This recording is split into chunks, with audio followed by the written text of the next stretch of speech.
जी नमस्कार दोस्तों, आप सभी का आपके अपने परिवार आईडी एग्जाम में स्वागत है। तो कैसे हैं आप सभी के सभी। उम्मीद करते हैं कि आप सभी अच्छे होंगे और आपकी तैयारी भी अच्छी चल रही होगी। दोस्तों, आज की महामैराथन में हम पर्यावरण एवं पारिस्थितिकी से संबंधित जितने भी टाइप्स के क्वेश्चंस बनते हैं उन सारे क्वेश्चनों को हम कवर करेंगे। और साथ ही हमने मॉडर्न हिस्ट्री और प्राचीन हिस्ट्री की महामैराथन क्लास करवा दिए हैं। जिन लोगों ने उन क्लासों को नहीं देखा है तो इसी वीडियो के नीचे डिस्क्रिप्शन में उन दोनों वीडियो का लिंक आपको मिल जाएगा। और भैया, चैनल पे नए हैं तो चैनल को सब्सक्राइब कर बेल आइकन को दबा दीजिए ताकि आगे आने वाली मैराथन क्लासेस के अपडेट आप तक पहुंचते रहें। इसके बाद हम भारतीय जनगणना के जितने भी टाइप्स के क्वेश्चंस हैं अगली मैराथन में हम कवर करेंगे। तो चलिए दोस्तों, कंटिन्यू करते हैं आज की क्लास को। आज की क्लास का पहला क्वेश्चन है, भारत में पर्यावरण संरक्षण अधिनियम कब पारित हुआ था? तो ऑप्शंस हैं 1988 में, 1986 में, 1999 में या 2001 में। तो बताइए दोस्तों, भारत में पर्यावरण संरक्षण अधिनियम कब पारित हुआ था? तो राइट आंसर बनेगा, भारत में जो है पर्यावरण संरक्षण अधिनियम आपका 1986 में जो है पारित हुआ था। तो ऑप्शन नंबर बी आपका करेक्ट हो जाएगा। ठीक है दोस्तों, आइए देख लेते हैं अगले क्वेश्चन को। अगला जो क्वेश्चन है कह रहा है कि निम्नलिखित में से पृथ्वी शिखर सम्मेलन का आयोजन कहाँ किया गया था? तो बताइए दोस्तों, पृथ्वी शिखर सम्मेलन का आयोजन कहाँ पर किया गया था? डबरन में, रियो में, जापान में या कोलंबिया में? तो बता दें, संयुक्त राष्ट्र संघ द्वारा पर्यावरण एवं सतत विकास पर पहला पृथ्वी शिखर सम्मेलन 1992 में, कब भैया? 1992 ईस्वी में रियो ब्राज़ील में जो है संपन्न किया गया था। तो ऑप्शन नंबर बी आपका करेक्ट हो जाएगा। ठीक है दोस्तों, कहाँ पर? ब्राज़ील के रियो में जो है ये पृथ्वी शिखर सम्मेलन पहला जो है आयोजित किया गया था। चलिए देखते हैं नेक्स्ट क्वेश्चन को। अगला जो क्वेश्चन है कह रहा है कि निम्नलिखित में से किसका संबंध पर्यावरण सुरक्षा से नहीं है? तो बताइए दोस्तों, इन चारों में से किसका संबंध पर्यावरण सुरक्षा से नहीं है? पहला कह रहा है कागज़ के थैलों का उपयोग, दूसरा कह रहा है गरीबी कम करना, तीसरा है पर्यावरण की रक्षा करना और लास्ट कह रहा है धारणीय विकास। तो इन सभी में आपका राइट आंसर बनेगा गरीबी कम करना, यही इसका सही जवाब हो जाएगा। ठीक है दोस्तों, ऑप्शन नंबर बी आपका करेक्ट हो जाएगा। आइए देख लेते हैं नेक्स्ट क्वेश्चन को। अगला जो क्वेश्चन है कह रहा है कि पर्यावरण में किसकी सर्वाधिक मात्रा है? मोस्ट इंपॉर्टेंट है। तो बताइए दोस्तों, पर्यावरण में सबसे ज़्यादा किसकी मात्रा है? नियान की, ऑक्सीजन का, नाइट्रोजन का या आर्गन का? तो इन सभी में आपका राइट आंसर बनेगा ऑप्शन नंबर सी। पर्यावरण में सबसे ज़्यादा नाइट्रोजन गैस पाई जाती है। तो ऑप्शन नंबर सी आपका करेक्ट हो जाएगा। चलिए देखते हैं नेक्स्ट क्वेश्चन को। अगला जो क्वेश्चन है कह रहा है कि निम्न में से कौन सा पृथ्वी का सर्वाधिक बृहत्तम पारिस्थितिकी तंत्र है? तो बताइए दोस्तों, कौन सा पृथ्वी का सर्वाधिक बृहत्तम जो है पारिस्थितिकी तंत्र है? ऑप्शंस है जीओम, दूसरा कह रहा है स्थलमंडल, तीसरा कह रहा है जलमंडल और लास्ट कह रहा है जैवमंडल। तो इन सभी में आपका राइट आंसर हो जाएगा पृथ्वी का सबसे बाहरी जो है पारिस्थितिकी तंत्र जैवमंडल है। ठीक है, तो ऑप्शन नंबर आपका डी करेक्ट हो जाएगा। आइए देखते हैं नेक्स्ट क्वेश्चन को। अगला जो क्वेश्चन है दोस्तों कह रहा है कि निम्नलिखित में से किनके बीच पारस्परिक संबंधों का अध्ययन पारिस्थितिकी कहलाता है? मोस्ट इंपॉर्टेंट क्वेश्चन है दोस्तों। तो बताइए दोस्तों, किनके बीच का संबंध पारिस्थितिकी कहलाता है? ऑप्शंस हैं जीव और वातावरण, दूसरा कह रहा है मृदा और जल, तीसरा कह रहा है वनस्पति और मनुष्य और लास्ट कह रहा है इनमें से कोई नहीं। तो राइट आंसर हो जाएगा ऑप्शन नंबर ए करेक्ट हो जाएगी। जीव और पर्यावरण यही जो है पारिस्थितिकी कहलाता है। इन्हीं के संबंधों के बीच को पारिस्थितिकी कहा जाता है। और बता दें, पारिस्थितिकी जीव विज्ञान की वह शाखा होती है जिसमें जीव समुदायों तथा उनके वातावरण में पारस्परिक संबंधों के अध्ययन को जो है किया जाता है। तो राइट आंसर आपका ऑप्शन नंबर ए करेक्ट हो जाएगा। ठीक है दोस्तों, आइए देख लेते हैं अगले क्वेश्चन को। क्वेश्चन कह रहा है निम्न में से पारिस्थितिकी पदछाप की माप की इकाई क्या है। तो बताइए दोस्तों, पारिस्थितिकी पदछाप की इकाई मापने की क्या है। ऑप्शन है भूमंडलीय हेक्टर, दूसरा है बैरोमीटर, तीसरा है नैनोमीटर और लास्ट कह रहा है क्यूबिक मीटर। तो इन सभी में आपका राइट आंसर हो जाएगा पारिस्थितिकी पदछाप की मापने की इकाई भूमंडलीय हेक्टर के द्वारा मापी जाती है। तो right answer option number A आपका करेक्ट हो जाएगा। आइए देख लेते हैं नेक्स्ट क्वेश्चन को। दोस्तों एक बार आप सभी लोग क्लास को अपने दोस्तों में शेयर कर दीजिए और क्लास को लाइक भी कर दीजिए। तो नेक्स्ट क्वेश्चन है दोस्तों, कह रहा है कि पारिस्थितिकी तंत्र में उच्चतम पोषण स्तर को प्राप्त है। तो बताइए दोस्तों, पारिस्थितिकी तंत्र में उच्चतम पोषण स्तर किसको प्राप्त है इन चारों में से। तो ऑप्शंस कह रहा है अपघटन को, दूसरा कह रहा है शाकाहारी को, तीसरा कह रहा है सर्वाहारी को और लास्ट कह रहा है मांसाहारी को। तो इन सभी में आपका राइट आंसर बनेगा ऑप्शन नंबर सी करेक्ट हो जाएगा। सर्वाहारी को उच्चतम पोषण स्तर जो है प्राप्त है। और बता दें पारिस्थितिकी तंत्र की आहार श्रृंखला में 3 से 4 पोषण स्तर होते हैं, जिसमें जो है सर्वाहारी आपका सबसे उच्चतम पोषण माना जाता है। ठीक है दोस्तों, चलिए बढ़ते हैं नेक्स्ट क्वेश्चन की ओर। अगला जो क्वेश्चन है दोस्तों, कह रहा है कि निम्नलिखित में से पारितंत्रों की घटती उत्पादकता में क्रम में उनका कौन सा अनुक्रम सही है। तो बताइए दोस्तों, परितंत्रों की घटती हुई उत्पादकता के क्रम में कौन सा क्रम इन चारों में से सही है। पहला कह रहा है महासागर, झील, घास स्थल, मैंग्रोव।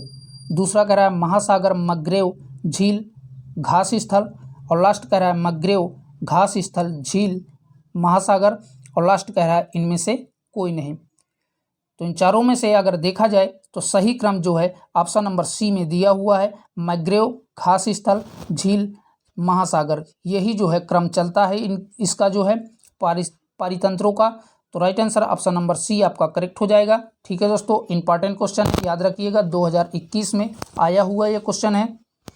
आइए देखते हैं नेक्स्ट क्वेश्चन को।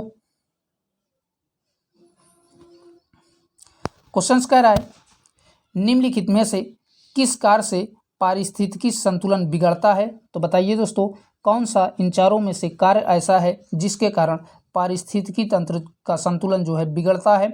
ऑप्शंस हैं वनों को काटना, दूसरा है वनारोपण, तीसरा है वन उत्सव और लास्ट कह रहा है सामाजिक वानिकी।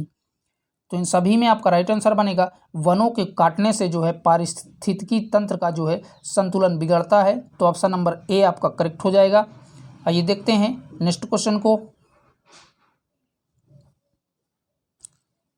अगला जो क्वेश्चन है, कह रहा है कि निम्न में जैविक एवं अजैविक संगठनों के मध्य बिचौलिया का कार्य करता है। बताइए दोस्तों, जैविक और अजैविक संगठनों के बीच में बिचौलिया का कार्य कौन करता है। ऑप्शंस कह रहा है वियोजक, दूसरा कह रहा है उपभोक्ता, तीसरा कह रहा है उत्पादक और लास्ट कह रहा है परजीवी।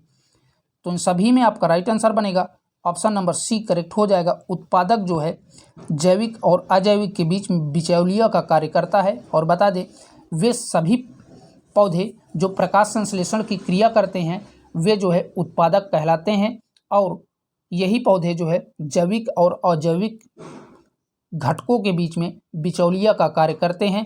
ठीक है दोस्तों, पौधों द्वारा जो फल फूल पत्तियां जो है हमें प्राप्त होती हैं वही जो है उत्पादक कहलाता है। तो याद रखिएगा। आइए देखते हैं अगले क्वेश्चन को। क्वेश्चन कह रहा है निम्न में से कौन सा एक स्थलीय पारिस्थितिक तंत्र का उपभाग नहीं है। तो बताइए दोस्तों, इनमें से पारिस्थितिकी तंत्र का कौन सा उपभाग नहीं है। अब पहला कह रहा है सागरीय पारिस्थितिक तंत्र, दूसरा कह रहा है पर्वत पारिस्थितिकी तंत्र, तीसरा कह रहा है अर्ध सूक्ष्म पारिस्थितिकी तंत्र और लास्ट कह रहा है निम्न स्थल पारिस्थितिकी तंत्र। तो इन सभी में आपका राइट आंसर बनेगा ऑप्शन नंबर बी करेक्ट हो जाएगा। यही जो है पारिस्थितिकी तंत्र का उपभाग नहीं है, पर्वत पारिस्थितिकी तंत्र। ठीक है दोस्तों, ऑप्शन नंबर बी आपका करेक्ट हो जाएगा। और बता दें इनको जो है 2 भागों में बांटा गया है, एक आपका स्थलीय पारिस्थितिकी तंत्र और दूसरा जो है जलीय पारिस्थितिकी तंत्र में जो है इनको बांटा गया है। स्थलीय पारिस्थितिकी तंत्र में पेड़ पौधे पठार नदियाँ आदि चीज़ें आती हैं, और दूसरे में जलीय पारिस्थितिकी तंत्र में समुद्र, महासागर जैसी चीज़ें आती हैं। तो यही आपका राइट आंसर बनेगा। ठीक है दोस्तों, चलिए देख लेते हैं अगले क्वेश्चन को।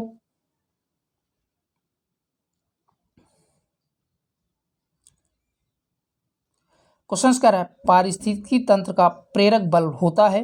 तो बताइए दोस्तों, पारिस्थितिकी तंत्र का जो है इनमें से कौन सा जो है प्रेरक बल होता है। ऑप्शंस हैं कार्बन, दूसरा कह रहा है कार्बोहाइड्रेट, तीसरा कह रहा है बायोमास, और लास्ट कह रहा है सौर ऊर्जा।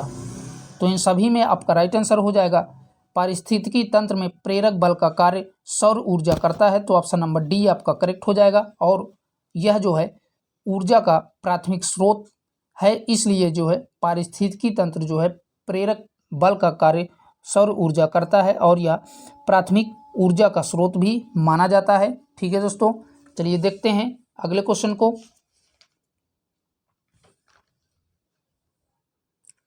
अगला जो क्वेश्चन कह रहा है निम्न में से कौन सा एक पारिस्थितिकी संतुलन बनाए रखने में मदद नहीं करता है। तो बताइए दोस्तों, इनमें से कौन सा एक पारिस्थितिकी संतुलन को बनाए रखने में कौन सा मदद नहीं करता है। ऑप्शंस हैं वनोन्मूलन, दूसरा कह रहा है वर्षा का जल प्रबंधन, तीसरा कह रहा है वन रोपण, और लास्ट कह रहा है जैव मंडल भंडार। तो इन सभी में आपका राइट आंसर हो जाएगा वनोन्मूलन, यही आपका सही जवाब हो जाएगा। ठीक है, यही जो है पारिस्थितिकी संतुलन को जो है मदद नहीं करता है, अर्थात वनों की कटाई यही पारिस्थितिकी तंत्र का संतुलन बनाए रखने में कार्य नहीं करता है। ठीक है दोस्तों, आइए देख लेते हैं नेक्स्ट क्वेश्चन को।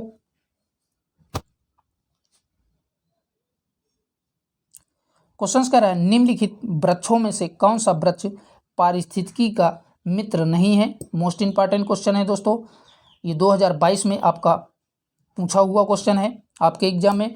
तो कह रहा है कि निम्नलिखित वृक्षों में से कौन सा वृक्ष पारिस्थितिकी का मित्र नहीं है। ऑप्शंस हैं बबूल, दूसरा कह रहा है यूकेलिप्टस, तीसरा कह रहा है पीपल, और लास्ट कह रहा है नीम।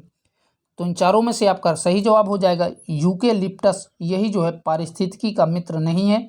तो ऑप्शन नंबर बी आपका करेक्ट हो जाएगा, यही वृक्ष जो है पारिस्थितिकी का मित्र नहीं है।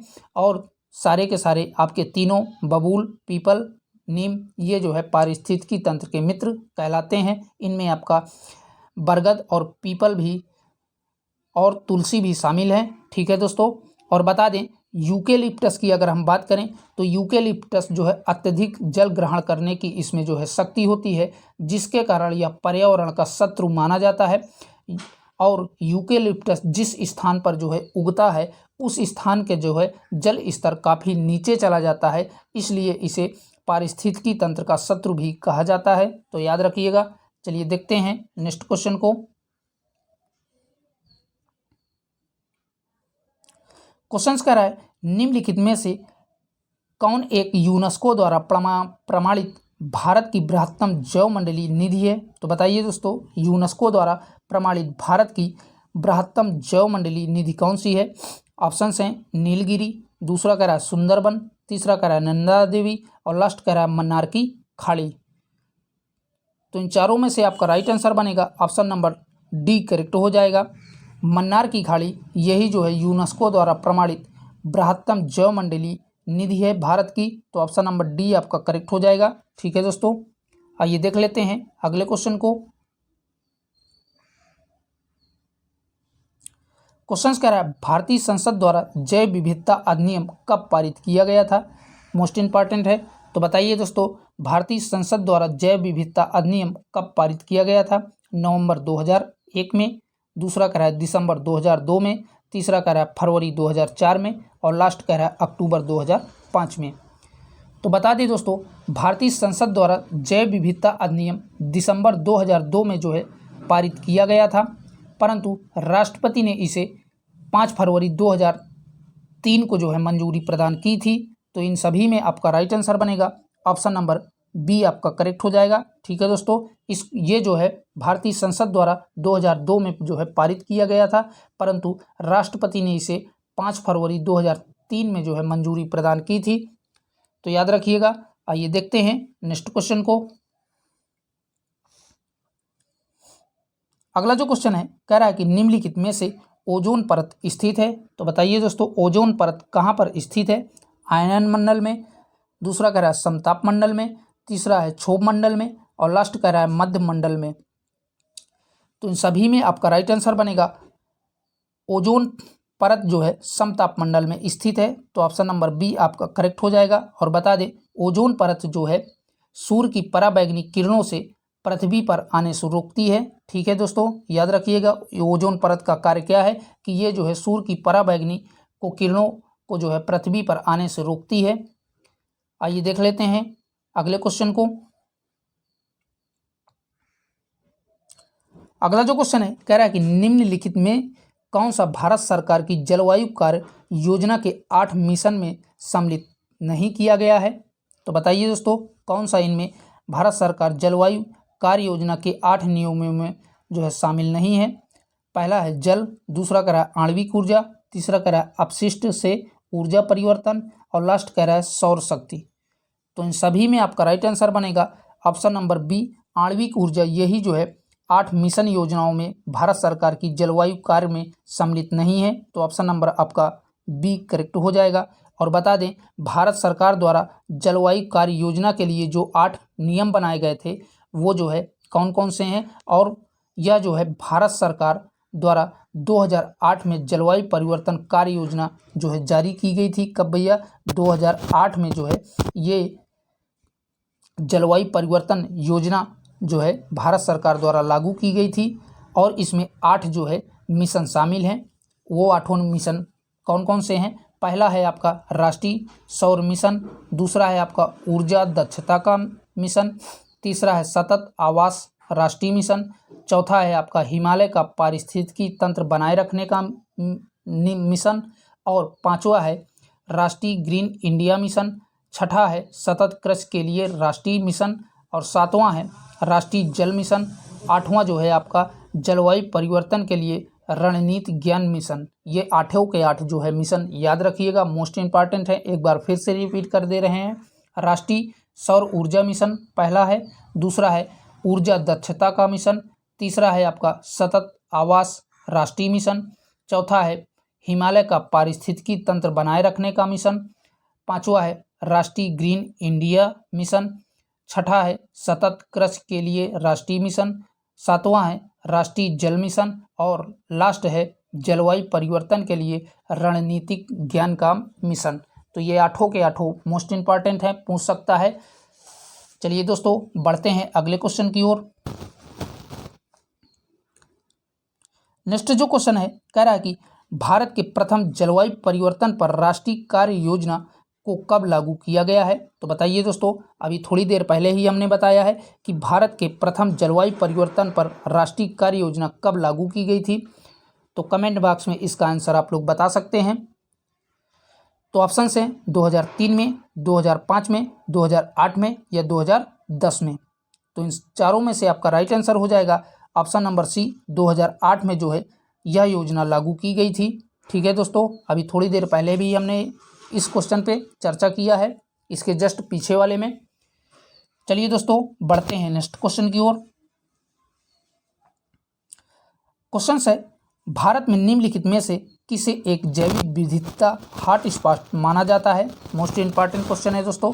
तो बताइए दोस्तों भारत के जो है जैव विविधता हॉटस्पॉट किसको जो है माना जाता है? ऑप्शन है सिंधु गंगा मैदान, दूसरा है पश्चिमी घाट, तीसरा है अरावली पहाड़ियाँ और लास्ट कह रहा है पूर्वी घाट।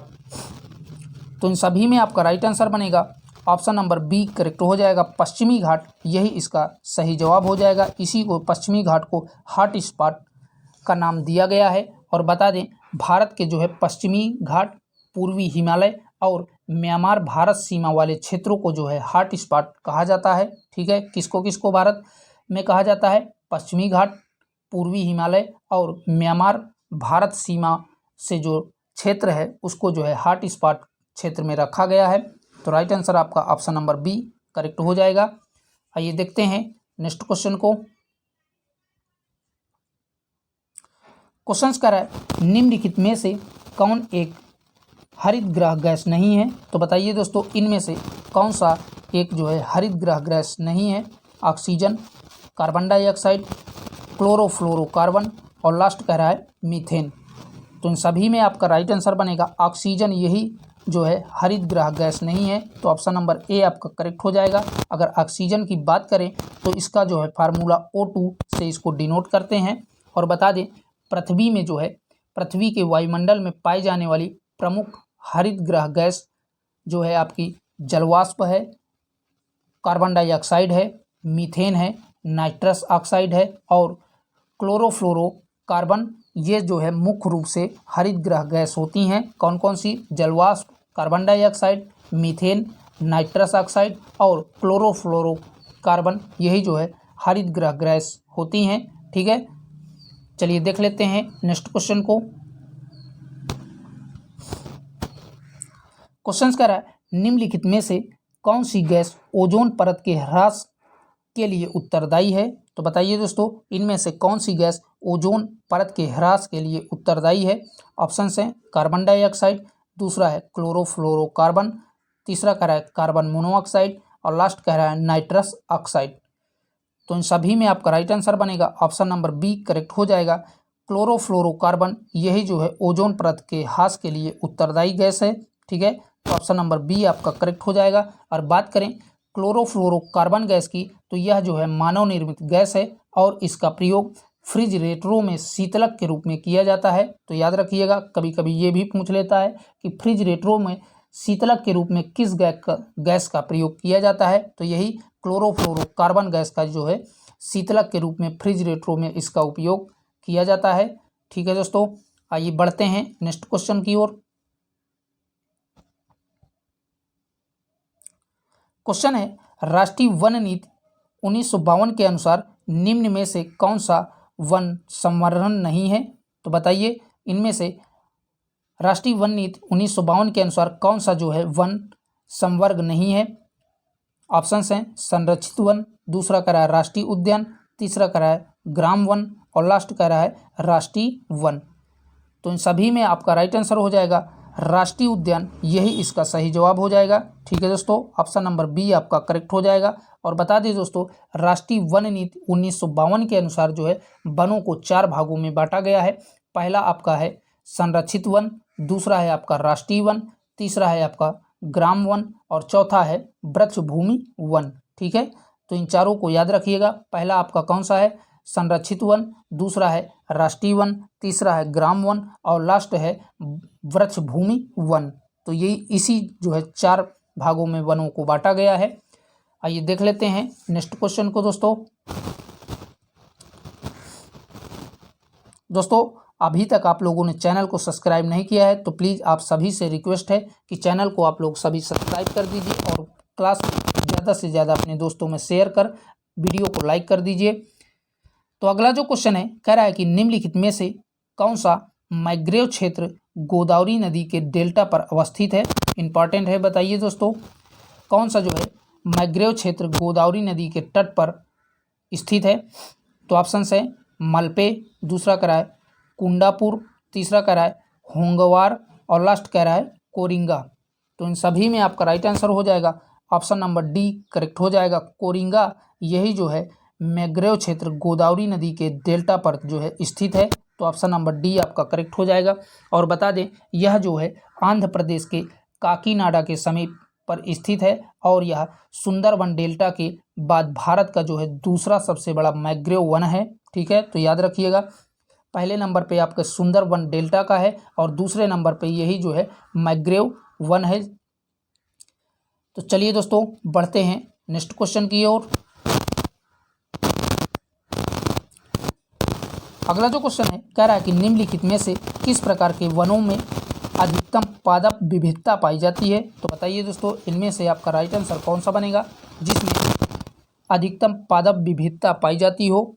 तो ऑप्शंस हैं शीतोष्ण आर्द्र वन, दूसरा कह रहा है उपोष्ण कटिबंधीय पर्वतीय वन, तीसरा है उष्ण कटिबंधीय आर्द्र पतझड़ वन और लास्ट कह रहा है उष्ण कटिबंधीय सदाबहार वन।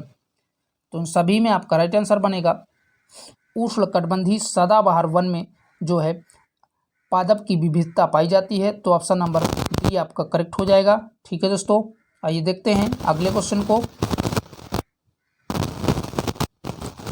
अगला जो क्वेश्चन है कह रहा है कि निम्न में से किस राष्ट्रीय उद्यान ने वन्य जीव प्रबंधन के लिए ड्रोन या मानव निर्मित हवाई वाहन का प्रयोग करना आरंभ कर दिया है।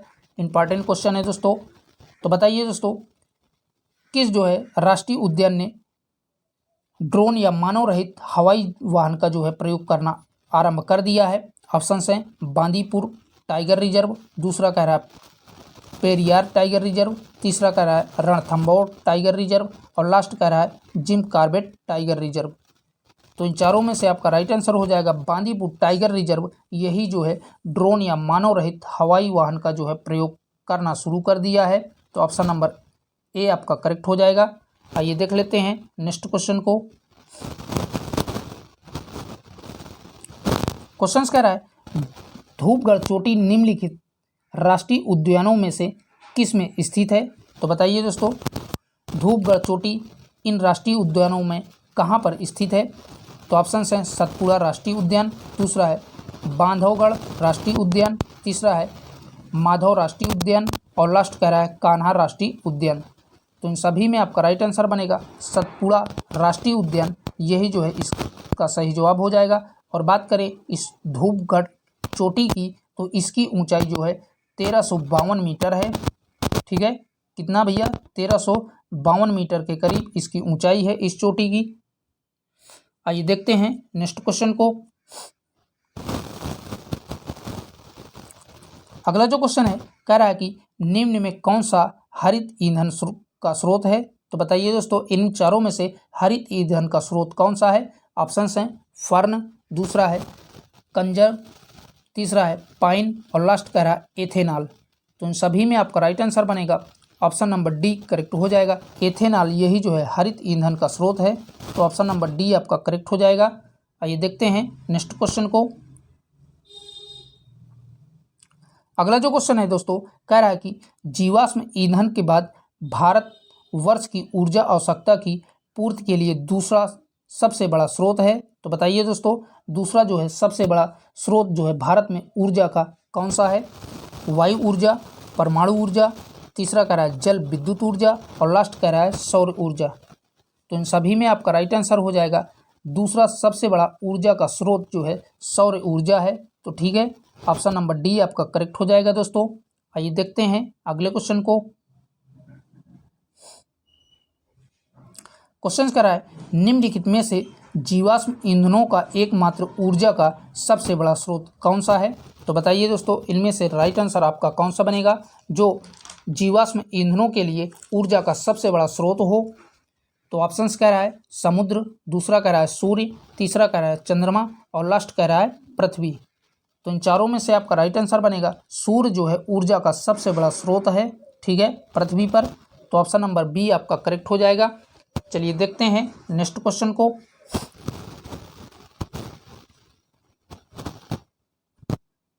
क्वेश्चन कह रहा है निम्न में नदियों का जल प्रदूषण मापा जाता है। तो बताइए दोस्तों, नदियों का जल प्रदूषण किसके द्वारा मापा जाता है। ऑप्शंस कह रहा है जल में घुली नाइट्रोजन की मात्रा से, दूसरा कह रहा है जल में घुली क्लोरीन की मात्रा से, तीसरा कह रहा है जल में घुली ओजोन की मात्रा से और लास्ट कह रहा है जल में घुली ऑक्सीजन की मात्रा से। तो बता दें, नदियों का जल प्रदूषण जो है जल में घुली ऑक्सीजन की मात्रा से मापा जाता है। तो ऑप्शन नंबर आपका डी करेक्ट हो जाएगा। ठीक है दोस्तों, आइए देखते हैं नेक्स्ट क्वेश्चन को। अगला जो क्वेश्चन है कह रहा है कि निम्न में से किसे दक्षिण गंगोत्री के नाम से जाना जाता है। तो बताइए दोस्तों, इनमें से किसे दक्षिण गंगोत्री के नाम से जाना जाता है। तो ऑप्शंस हैं केरल में रॉकेट छोड़ने का केंद्र, दूसरा कह रहा है कावेरी नदी का उद्गम स्थल, तीसरा कह रहा है भारत का प्रथम अंटार्कटिक शोध केंद्र और लास्ट कह रहा है वह स्थान जहां से पेरियार उत्तर की तरफ बहती है। तो इन चारों में से अगर देखा जाए तो दक्षिण गंगोत्री के नाम से जो है भारत का प्रथम अंटार्कटिकी शोध केंद्र को कहा जाता है। तो ऑप्शन नंबर आपका सी करेक्ट हो जाएगा। और बता दें, भारत का प्रथम अंटार्कटिकी शोध केंद्र की स्थापना जो है 1983 में की गई थी। तो साथ में ये भी याद रखिएगा, पूछ सकता है। चलिए देखते हैं नेक्स्ट क्वेश्चन को।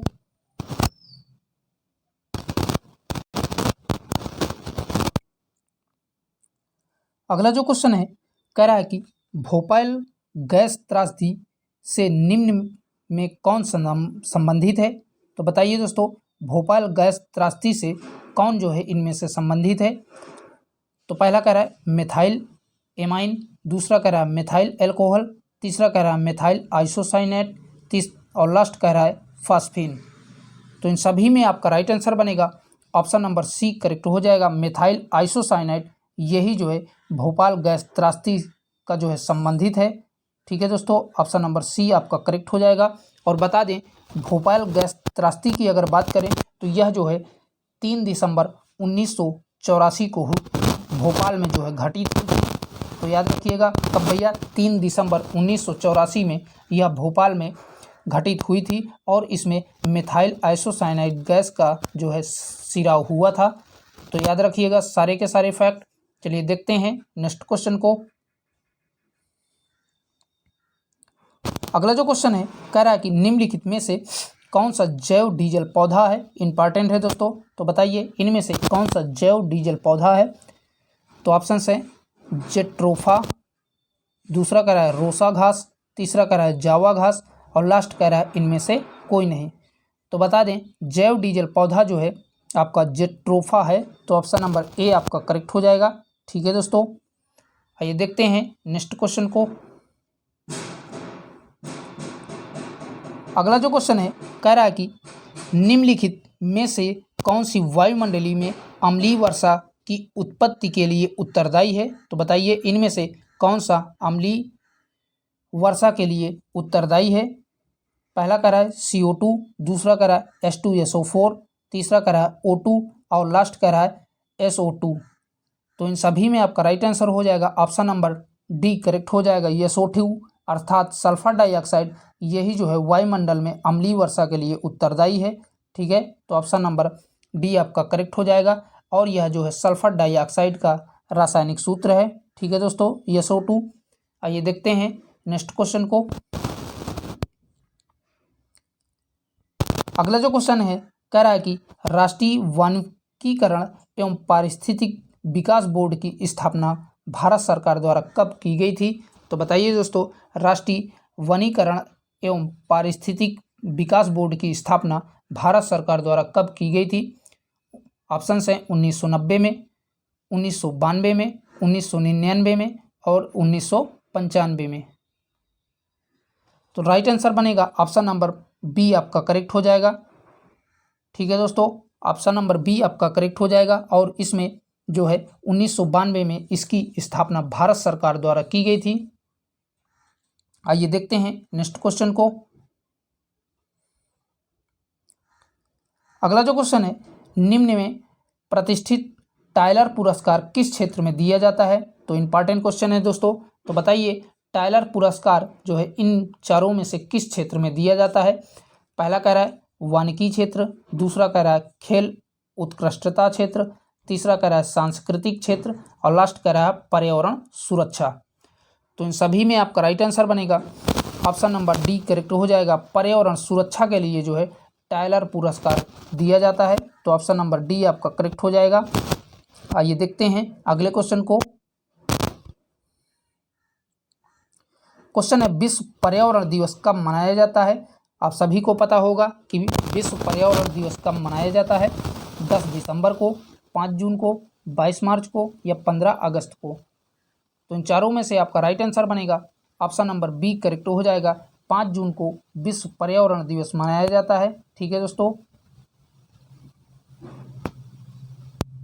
अगला जो क्वेश्चन है कह रहा है कि भारत एवं एशिया का प्रथम राष्ट्रीय डॉल्फिन शोध केंद्र की स्थापना गंगा नदी के तट पर किस शहर में की गई है। तो बताइए दोस्तों, एशिया का प्रथम राष्ट्रीय डॉल्फिन शोध केंद्र और भारत का भी जो है गंगा नदी के तट पर किस शहर में की गई है। ऑप्शंस हैं प्रयागराज में, दूसरा है पटना में, तीसरा है हरिद्वार में और लास्ट कह रहा है वाराणसी में। तो इसकी स्थापना जो है पटना में की गई है। तो ऑप्शन नंबर बी आपका करेक्ट हो जाएगा। ठीक है दोस्तों, आइए देखते हैं नेक्स्ट क्वेश्चन को। क्वेश्चन कह रहा है निम्नलिखित में से उत्तर प्रदेश का प्रथम बायोटेक पार्क कहाँ स्थापित किया गया है। तो बताइए भैया, उत्तर प्रदेश का प्रथम बायोटेक पार्क कहाँ पर स्थापित किया गया है? ऑप्शन है प्रयागराज में, दूसरा कह रहा है इटावा में, तीसरा कह रहा है लखनऊ में और लास्ट कह रहा है कानपुर में। तो इन सभी में आपका राइट आंसर बनेगा लखनऊ में जो है उत्तर प्रदेश का प्रथम बायोटेक पार्क स्थापित किया गया है। तो ऑप्शन नंबर सी आपका करेक्ट हो जाएगा। और बता दें इसकी नींव जो है 21 मई 2003 को रखी गई थी। कब भैया? 21 मई 2003 को इसकी नींव रखी गई थी। ठीक है दोस्तों, आइए देखते हैं नेक्स्ट क्वेश्चन को। अगला जो क्वेश्चन है कह रहा है कि निम्नलिखित में से कहाँ पर Indian institute of technology and environment स्थित है? तो बताइए दोस्तों कहाँ पर जो है Indian institute of technology and environment स्थित है? ऑप्शंस कह रहा है नई दिल्ली में, दूसरा कह रहा है आंध्र प्रदेश में, तीसरा कह रहा है कोलकाता में और लास्ट कह रहा है छत्तीसगढ़ में। तो इन सभी में आपका राइट आंसर हो जाएगा ऑप्शन नंबर 1 करेक्ट हो जाएगा। Indian institute of technology and environment ये जो है नई दिल्ली में स्थित है। और अगर इसकी स्थापना की बात करें तो इसकी स्थापना 1980 में की गई थी। ठीक है दोस्तों, याद रखिएगा कब 1980 में इसकी स्थापना की गई थी। आइए देखते हैं अगले क्वेश्चन को।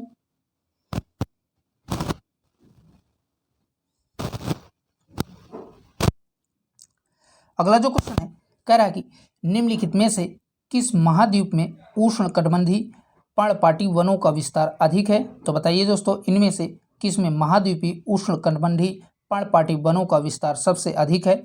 ऑप्शंस हैं ऑस्ट्रेलिया, दूसरा है एशिया, तीसरा है दक्षिण अमेरिका और लास्ट कह रहा है अफ्रीका। तो इन सभी में आपका राइट आंसर हो जाएगा एशिया महाद्वीप में जो है उष्णकटिबंधीय पर्णपाती वनों का जो है विस्तार सबसे अधिक है। तो ऑप्शन नंबर बी आपका करेक्ट हो जाएगा एशिया। नेक्स्ट जो क्वेश्चन है कह रहा है कि एक पारिस्थितिकी तंत्र में ऊर्जा की मात्रा एक पोषण स्तर से अन्य स्तर में स्थानांतरित होने का क्या परिवर्तन होता है? तो बताइए दोस्तों पारिस्थितिकी तंत्र में ऊर्जा की मात्रा का एक पोषण से दूसरे पोषण में स्थानांतरित होने की क्रिया को क्या कहते हैं या उसमें जो है क्या परिवर्तन होता है? तो पहला कह रहा है बढ़ती है, दूसरा कह रहा है घटती है, तीसरा कह रहा है स्थिर रहती है और लास्ट कह रहा है इनमें से कोई नहीं। तो इन चारों में आपका राइट आंसर बनेगा बढ़ती है। ठीक है दोस्तों, ऑप्शन नंबर ए आपका करेक्ट हो जाएगा।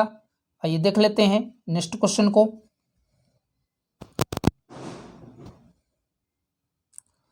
क्वेश्चन कह रहा है जैव विविधता को परिभाषित किया जाता है। तो बताइए दोस्तों जैव विविधता को जो है कैसे परिभाषित किया जाता है?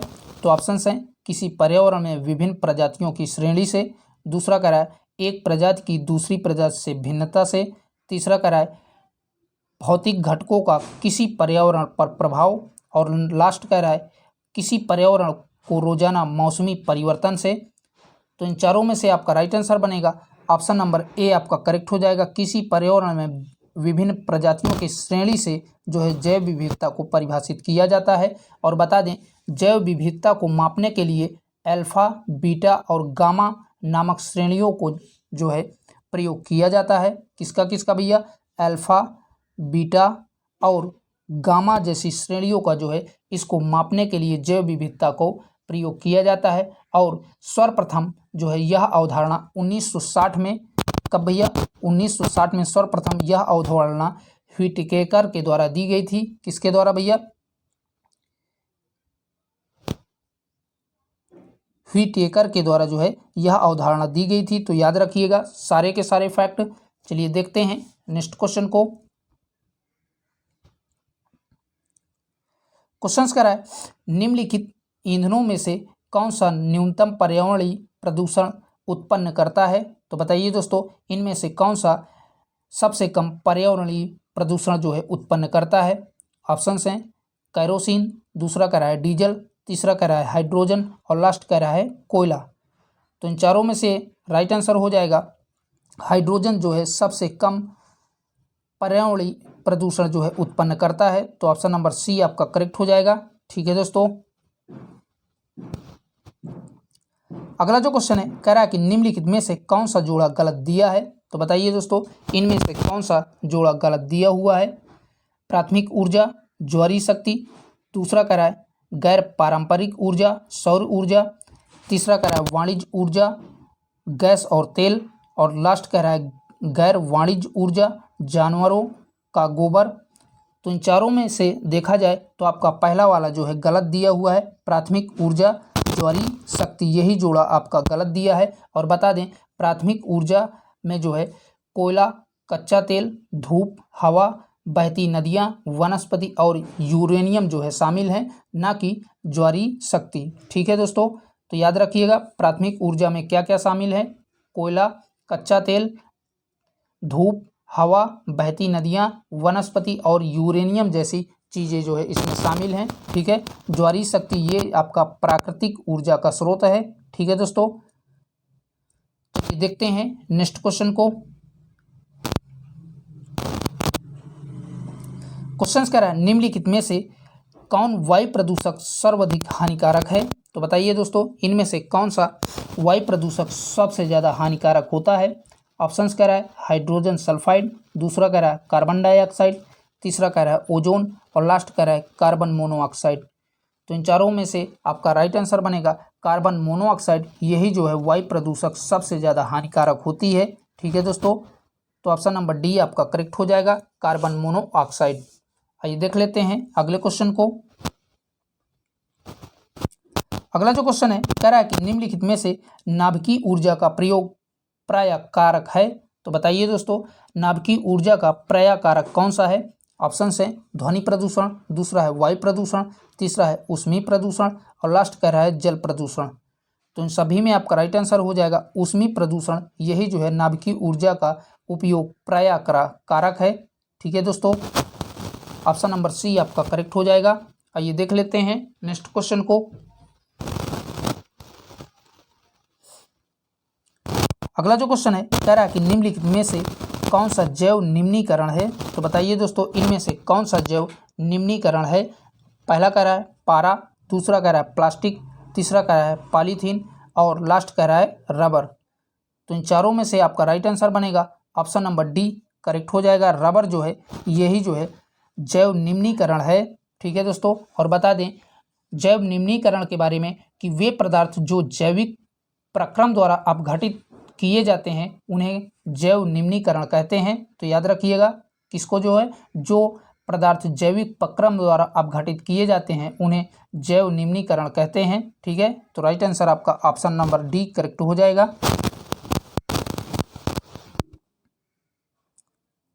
क्वेश्चन कह रहा है भारत में कभी कभी हरित मंत्रालय कहा जाने वाला मंत्रालय है। मोस्ट इंपॉर्टेंट क्वेश्चन है दोस्तों, तो बताइए भारत में कभी कभी हरित मंत्रालय कहा जाने वाला मंत्रालय कौन सा है। पहला कह रहा है धरातल और परिवहन मंत्रालय, दूसरा है पर्यावरण और वन मंत्रालय, तीसरा है कृषि और ग्राम विकास मंत्रालय, और लास्ट कह रहा है उपर्युक्त में से कोई नहीं। तो राइट आंसर हो जाएगा ऑप्शन नंबर बी, पर्यावरण और वन मंत्रालय को हरित मंत्रालय भी कहा जाता है। तो ऑप्शन नंबर बी आपका करेक्ट हो जाएगा। ठीक है दोस्तों, आइए देखते हैं नेक्स्ट क्वेश्चन को। अगला जो क्वेश्चन है कह रहा है कि भारत में प्रतिवर्ष राष्ट्रीय विज्ञान दिवस कब मनाया जाता है। तो बताइए दोस्तों भारत में जो है प्रतिवर्ष राष्ट्रीय विज्ञान दिवस कब मनाया जाता है। मोस्ट इंपॉर्टेंट है, कई एग्जामों में जो है ये क्वेश्चन पूछा गया है। तो ऑप्शन हैं 10 मई को, दूसरा कह रहा है 15 अप्रैल को, तीसरा कह रहा है 11 जुलाई, और लास्ट कह रहा है 28 फरवरी। तो इन सभी में आपका राइट आंसर बनेगा 28 फरवरी को राष्ट्रीय विज्ञान दिवस के रूप में मनाया जाता है। ठीक है, और बता दें यह दिवस सीवी रमन प्रभाव की खोज के लिए जो है मनाया जाता है। ठीक है दोस्तों, कौन सा, सीवी रमन द्वारा जो है रमन प्रभाव की खोज के लिए यह विज्ञान दिवस मनाया जाता है। तो याद रखिएगा। आइए देखते हैं अगले क्वेश्चन को।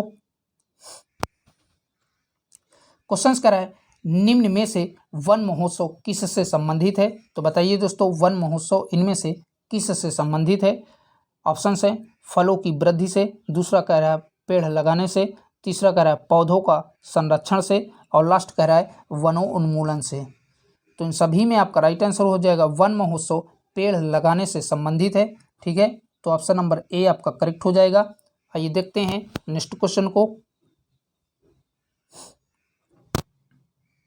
अगला जो क्वेश्चन है कह रहा है कि पृथ्वी दिवस कब मनाया जाता है। इंपॉर्टेंट क्वेश्चन है दोस्तों, तो बताइए पृथ्वी दिवस इनमें से किस दिन मनाया जाता है। ऑप्शन हैं 22 अप्रैल, दूसरा कह रहा है 22 मार्च, तीसरा कह रहा है 11 जुलाई और लास्ट कह रहा है 10 दिसंबर।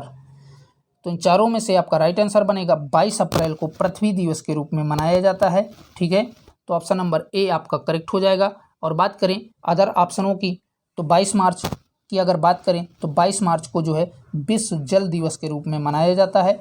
और बात करें 11 जुलाई की तो 11 जुलाई को विश्व जनसंख्या दिवस मनाया जाता है। और लास्ट 10 दिसंबर की अगर बात करें तो 10 दिसंबर को जो है राष्ट्रीय मानवाधिकार दिवस मनाया जाता है। चारों के चारों याद रखिएगा। इस प्रश्न का आंसर आपका ऑप्शन नंबर ए करेक्ट हो जाएगा। तो चारों के चारों दिवस जो है मोस्ट इम्पॉर्टेंट हैं, कई एग्जामों में कई बार ये पूछे जा चुके हैं। ठीक है, एक बार रिपीट कर देते हैं। 22 अप्रैल को आपका पृथ्वी दिवस मनाया जाता है, 22 मार्च को आपका विश्व जल दिवस मनाया जाता है, 11 जुलाई को आपका विश्व जनसंख्या दिवस मनाया जाता है और 10 दिसंबर को जो है राष्ट्रीय मानवाधिकार दिवस मनाया जाता है। ठीक है दोस्तों, आइए देख लेते हैं अगले क्वेश्चन को।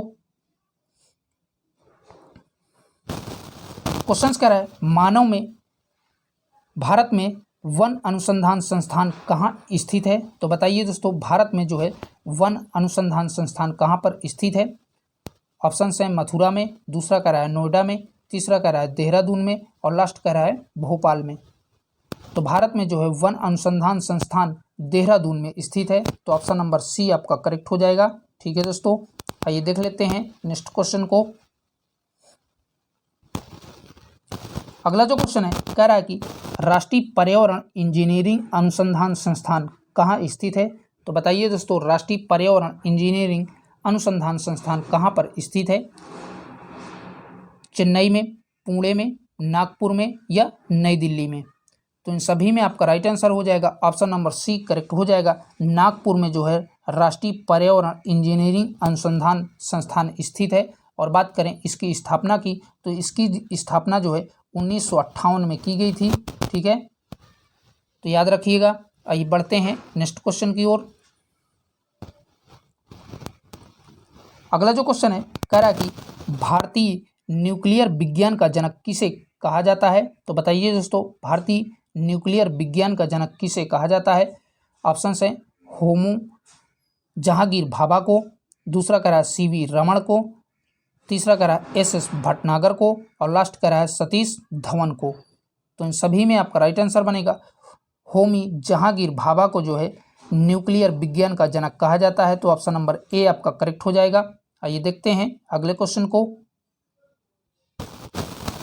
अगला जो क्वेश्चन है कह रहा है कि केंद्रीय खाद्य प्रौद्योगिकी अनुसंधान संस्थान कहाँ पर स्थित है। तो बताइए दोस्तों केंद्रीय खाद्य प्रौद्योगिकी संस्थान कहाँ पर स्थित है।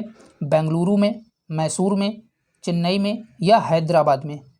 तो इन चारों में से राइट आंसर बनेगा यह जो है मैसूर में स्थित है। तो ऑप्शन नंबर बी आपका करेक्ट हो जाएगा। आइए देख लेते हैं अगले क्वेश्चन को।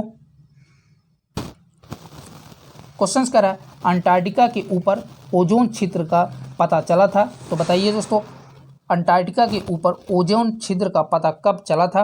1980 में, 1985 में, 1988 में या 1990 में। तो राइट आंसर हो जाएगा 1985 में अंटार्कटिका के ऊपर ओजोन छिद्र का जो है पता चला था। तो ऑप्शन नंबर बी आपका करेक्ट हो जाएगा। आइए देखते हैं नेक्स्ट क्वेश्चन को।